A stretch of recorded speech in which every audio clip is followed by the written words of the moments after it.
Bon, ben, je viens de tirer. J'espère que la shot est bonne. C'est pas évident. Il fait gros soleil.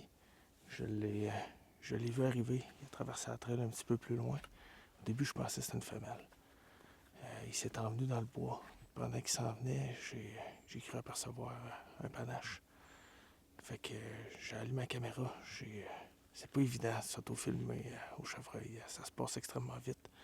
On est sur une passe naturelle.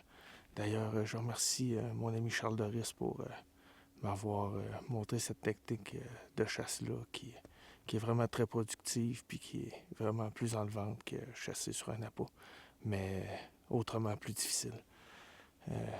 Il s'est envenu dans le bois.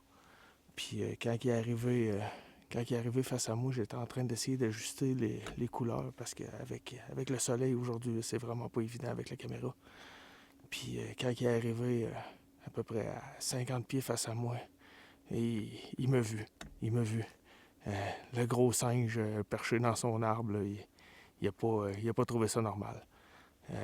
À ce moment-là, là, ça s'est passé vraiment très, très, très rapidement. Là. J'ai lâché la caméra, puis j'ai effectué un tir instinctif. J'ai mis la croix dessus, puis j'ai aligné ça en arrière de l'épaule, puis c'était instinctif. J'ai regardé la shot sur la caméra. Ça semble bien. Ça semble bien. Je l'ai entendu s'écrouler. On va lui donner du temps. Mais j'espère que c'est bon pour la caméra aussi parce que j'ai pas eu le temps vraiment d'ajuster comme j'aurais aimé. Fait que on espère que ça va être bon. Puis qu'on va avoir des belles images parce que ce qu'on a vécu un matin, là, c'était trippant. C'était agréable. Très agréable. Yes, sir.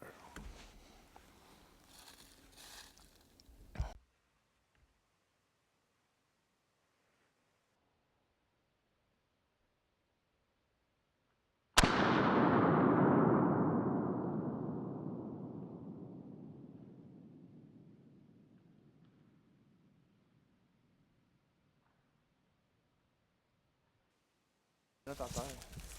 Il avait venu hydratateur là, quand il est arrivé. Quand il est arrivé ici, il s'est levé la tête puis il m'a vu ici. Tu vois comment c'est en contre-jour ici, là? Je le voyais pas pantoute dans la caméra. Mais genre, il y a du poil.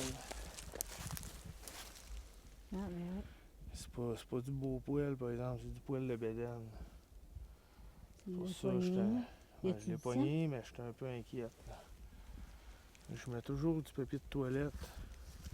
Comme ça, si on revient pas, première pluie, ça va se désintégrer puis il n'y aura plus de traces de mon passage. Quand on chasse dans un CEPAC, il y a des millions de flags partout, on vient perdu. Tandis que moi, je fonctionne avec du papier de toilette. Première pluie, il n'y a plus de traces de mon passage.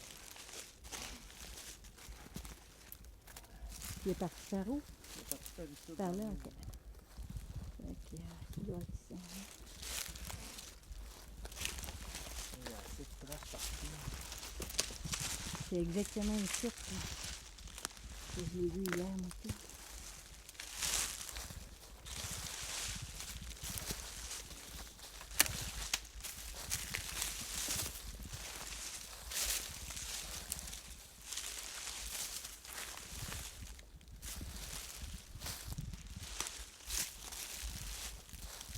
Qu'est-ce que t'en penses, toi?